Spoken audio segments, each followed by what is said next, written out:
భక్తులందరికీ నమస్కారం. ఈరోజు వైకుంఠ ఏకాదశి.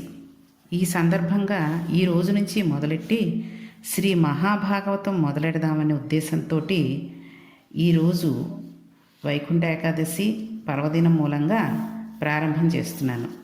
అయితే ఈ మహాభాగవతం శ్రీ చాగంటి కోటేశ్వరరావు గారు చెప్పిన దాంట్లో నుంచి కొంత తీసుకుని చెప్పడం జరుగుతోంది. ఈ భాగవతం మనకి 11 స్కందాల కింద ఉంటుంది. కాబట్టి మొట్టమొదట పోతన భాగవతం రచన ఎలా చేశారు పోతన గారు, నారదుని పూర్వజన్మ వృత్తాంతం, ఇలా ఒక్కొక్కటి చెప్పుకుంటూ మనం మొత్తం 11 స్కందాలు కూడా తెలుసుకుందాం. అయితే ముందుగా మనం ఒకసారి ఆ మహాగణాధిపతికి ప్రార్థన చేసుకుని ఈ భాగవతాన్ని మొదలెడతాం. ఓం శుక్లాం భరధరం విష్ణుం శశివర్ణం చతుర్భుజం ప్రసన్నవదనం ఛాయేత్ సర్వవిఘ్నోపశాంతయే అగజానన పద్మార్గం గజాననమహర్నిశం అనేకదంతం భక్తానాం ఏకదంతముపాస్మహే. ఓం శ్రీ మహాగణాధిపతియే నమో నమః. ఓం శ్రీ సాయినాథాయ నమః. ఓం శ్రీ లక్ష్మీనారాయణాయ నమో నమః. ఓం శ్రీ సరస్వతీదేవ్యే నమో నమః. ఓం శ్రీ హనుమత్ లక్ష్మణ భరత శత్రుఘ్న పరివార శ్రీ సీతారామచంద్రమూర్తియే నమో నమః. ముందుగా ఈ శ్రీ పోతన గారు భాగవత రచనకి అసలు ఎలా మొదలెట్టారు ఏంటి అనేది మనం తెలుసుకుందాం. అయితే వ్యాస భగవానుడు ఈ దేశానికి చేసిన సేవ సామాన్యమైనది కాదు. ఆయన మహోత్కృష్టమైన సేవ చేశారు. చేసి అంతటితో ఊరుకోలేదు. అల్పాయుర్దాయం కలిగి అనారోగ్యంతో ఉంటూ బుద్ధి ఎప్పుడూ కూడా అర్ధకామముల యందు మాత్రమే తగిలి ఉండే సామాన్య జనులు కలియుగంలో వేదములు 4 చదవడం దుస్సాధ్యమనే బుద్ధి చేత వ్యాస భగవానుడు వేదరాశిని 4గా విభాగం చేశారు. అసలు మొట్టమొదట వేదాలు 3 వేదత్రయం అనే ఉండేది, కానీ దీనిని 4గా విభాగం చేశారు వ్యాస మహర్షి. ఆయన వేదరాశిని అంతటినీ ఋగ్వేదము, యజుర్వేదము, సామవేదము, అధర్వణ వేదము అని 4 భాగాలుగా విభాగం చేశారు. వేదంలో పూర్వభాగం అంతా మనం ఆచరించవలసిన విధి విధానాలను గురించి, మనం ఆచరించిన విధి విధానముల వలన మనం పొందే ఇహలౌకిక పారలౌకిక సౌఖ్యములను గురించి వివరిస్తూ ఉంటుంది. ఉత్తర భాగం అంతా కూడా మళ్ళీ మనం అమ్మ కడుపులో ప్రవేశించవలసిన అవసరం లేకుండా ఇదే తుట్టతూత జన్మ చేసుకోవడం కోసమని ఏ జ్ఞాన సముపార్జన చేయడం చేత మనకు కైవల్యం లభిస్తుందో దానిని గురించి తెలియజేస్తుంది. జ్ఞానాత్ కేవలం కైవల్యం, జ్ఞానం చేత మాత్రమే కైవల్యం లభిస్తుంది. కైవల్యం అంటే మోక్షం, ఇక జన్మ లేకపోవడం. పునరావృత్తి రహిత శాశ్వత శివ సాయుధ్య సిద్ధి కొరకు ఏ జ్ఞానమును మనం పొందాలో అటువంటి జ్ఞానమును వేదము ఉత్తర భాగం ప్రతిపాదన చేస్తుంది. ఆయన తన శిష్యుడైన జైమిని చేత వేదమునకు పూర్వభాగమైన కర్మకు సంబంధించిన విషయాలన్నిటికీ వ్యాఖ్యానం చేయించారు. దానిని పూర్వమీమాంస అంటారు. ఉత్తర భాగం అంతా జ్ఞానమునకు సంబంధించినది. వ్యాస మహర్షియే స్వయంగా బ్రహ్మసూత్రములను రచించారు. ఈ బ్రహ్మసూత్రములనే ఉత్తరమీమాంస అని కూడా అంటారు. మళ్ళా మనం 18 పురాణాలను రచించారు. మళ్ళా ఈయన 18 పురాణాలు రచించారు. పురాణాలను రచించడం అంటే తేలికైన పనేం కాదు. ఎందుకంటే పురాణాలకు 5 లక్షణాలు ఉండాలి. సర్గ, ప్రతిసర్గ అని విభాగం ఉండాలి. గొప్ప గొప్ప వంశములను గురించి ప్రస్తావన చేయాలి. అనేక మన్వంతరములలో జరిగిన విశేషాలను చెప్పాలి. అది భగవత్ సంబంధంగా దానిని ప్రతిపాదన చేయగలిగిన శక్తి ఉండాలి. అటువంటి వాడు తప్ప పురాణాన్ని చెప్పలేడు. అటువంటి పురాణాలను రచించిన మహానుభావుడు వేదవ్యాసుడు. మనకి జ్ఞాపకం ఉండడం కోసమని తేలిక సూత్రాన్ని ఒకదానిని పెద్దలు ప్రతిపాదించారు. మద్వయం భద్వదయం చైవ బత్రయం వ చతుష్టయం అనాపలింగ కూస్కాని పురాణాన్ని పృథక్ పృథక్. ఇది దేవి భాగవతంలో ఉంటుంది. ఇది మద్వయం అంటే మకారంతో 2 పురాణాలు ప్రారంభమవుతాయి. అందులో ఒకటి మార్కండేయ పురాణం, రెండవది మత్స్య పురాణం.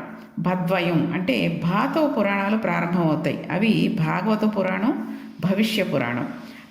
బ్రత్రయం అంటే బాకి రావద్దుతో 3 పురాణాలు ప్రారంభమవుతాయి. అవి ఏంటంటే బ్రహ్మపురాణం, బ్రహ్మాండ పురాణం, బ్రహ్మ వైవర్త పురాణం.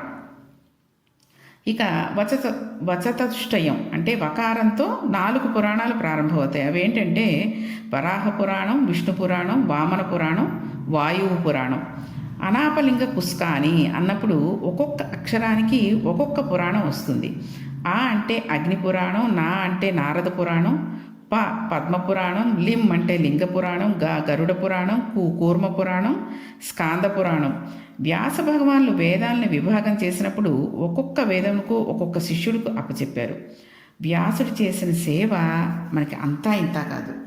మొట్టమొదటిది ఏంటంటే ఆయన ఋగ్వేదాన్ని పైలుడు అనే ఒక శిష్యుడికి పూర్ణంగా నేర్పారు. దాని శాఖలకు పైలుడు ఆధిపత్యం వహించాడు.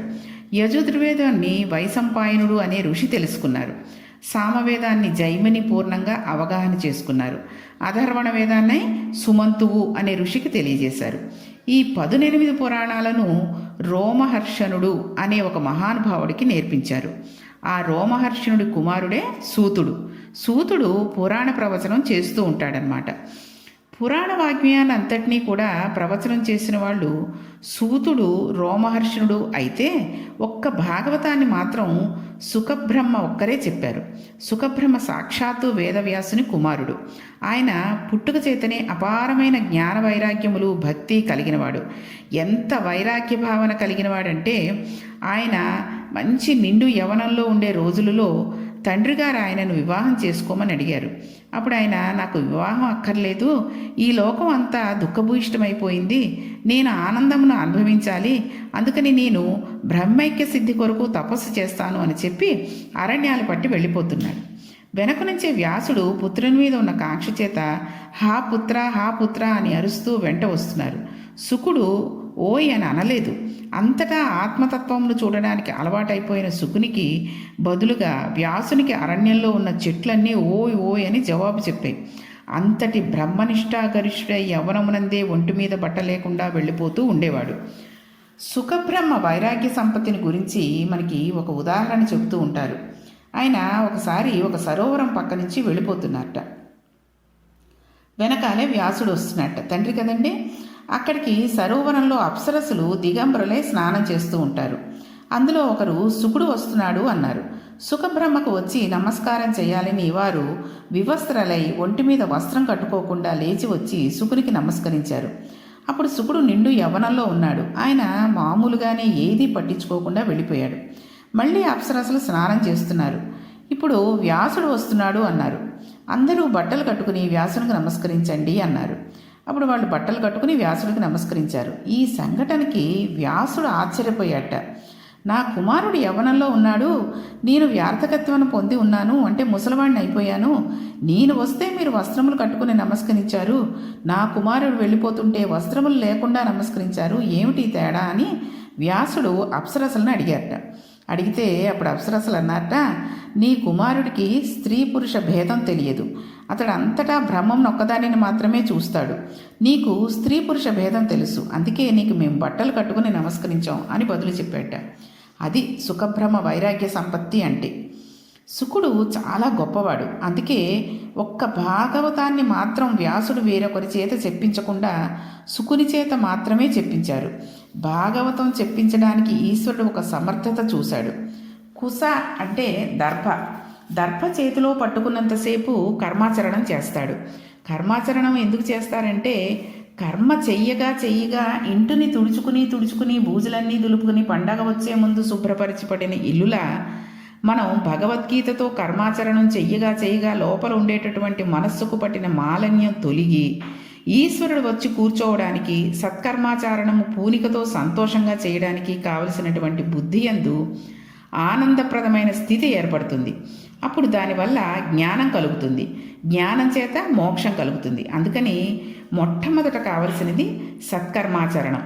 ఈ సత్కర్మాచరణం చెయ్యడం అనేదానికి దర్భతో సంబంధం ఉంది. సత్కర్మలు చేసేవాడు ఎప్పుడూ దర్భ పట్టుకుని ఉంటాడు. కుశ అంటే దర్భను పట్టుకున్నవాడు. ఈ పదము తిరగేస్తే సుఖ అయింది. అంటే ఇప్పుడు ఆయనకు కర్మాచరణం లేదు. అంటే ఆయన కర్మాచరణం కావాలని మానినవాడు కాదు, ఆయన చెయ్యడానికి కర్మ లేనివాడు, ఈ స్థితికి వెళ్ళిపోయినవాడు. ఆయన నిరంతరం బ్రహ్మం నందు రమిస్తూ ఉంటాడు. బ్రహ్మము తప్ప వేరొక వస్తువు ఆయనకు తెలియదు. ఎప్పుడూ బ్రహ్మమునే చూస్తాడు, బ్రహ్మముతో కలిసి ఉంటాడు, బ్రహ్మమును పొందుతూ ఉంటాడు. ఇంత ఆనంద స్థితిని అనుభవించే వ్యక్తి శంకర భగవత్పాదులు. ఆయన కౌపీన పంచకము అని ఒక పంచకం చేశారు. అందులో అసలు కౌపీనం పెట్టుకున్నవాడంత భాగ్యవంతుడు ఈ ప్రపంచంలో ఎక్కడున్నాడు అన్నారు. ఎందుకని? వాడు అన్నీ విడిచిపెట్టి సర్వసంగ పరిత్యాగే ఈశ్వరుని పాదారవిందరములు సేవిస్తూ తిరుగుతూ ఉంటాడు. అటువంటి వానికి ఇంద్ర పదవి లభించినా సరే దానిని తిరస్కరిస్తాడు. తనకు అక్కర్లేదని అంటాడు. ఇందులోనే తనకు తృప్తి ఉంది అంటాడు. అటువంటి మహానుభావుడైన శుకుడు నిరంతరము ఆనందంను అనుభవించేవాడు. ఆయన ఏదైనా ఒక ప్రదేశానికి వస్తే ఒక ఆవు పాలు పితకడానికి ఎంత సమయం పడుతుందో అంతకన్నా ఎక్కువ సమయం నిలబడేవాడు కాదుట. ఎందుకు? ఒకవేళ ఎక్కడైనా అంతకన్నా ఎక్కువసేపు నిలబడితే ఆ ఊళ్ళో ఉన్న వ్యక్తులతో తనకు పరిచయం ఏర్పడితే ఆ పరిచయం వల్ల ఇంతమంది తన మనసులో ప్రవేశించి వీరు ఫలానా అని గుర్తుపెట్టుకుని వీళ్ళందరినీ లోపల పెట్టుకుంటే ఈశ్వరుడితో సంగమం తగ్గిపోయి లోకంతో సంగమం పెరిగిపోతుందని ఆయన ఎక్కడా ఎక్కువసేపు ఉండకుండా తిరుగుతూ వెళ్ళిపోతూ ఉండేవాట. అటువంటి మహానుభావుడు శుకుడు తనంత తానుగా వచ్చి కూర్చుని 7 రోజులు భాగవత ప్రవచనం చేశాడు. అయితే ఈ భాగవత ప్రవచనం ఎవరి కొరకు చేశారు, ఎందుకు చేశారు అనే విషయాన్ని మనం రేపటి పారాయణలో తెలుసుకుందాం. ఓం శ్రీకృష్ణాయ నమః.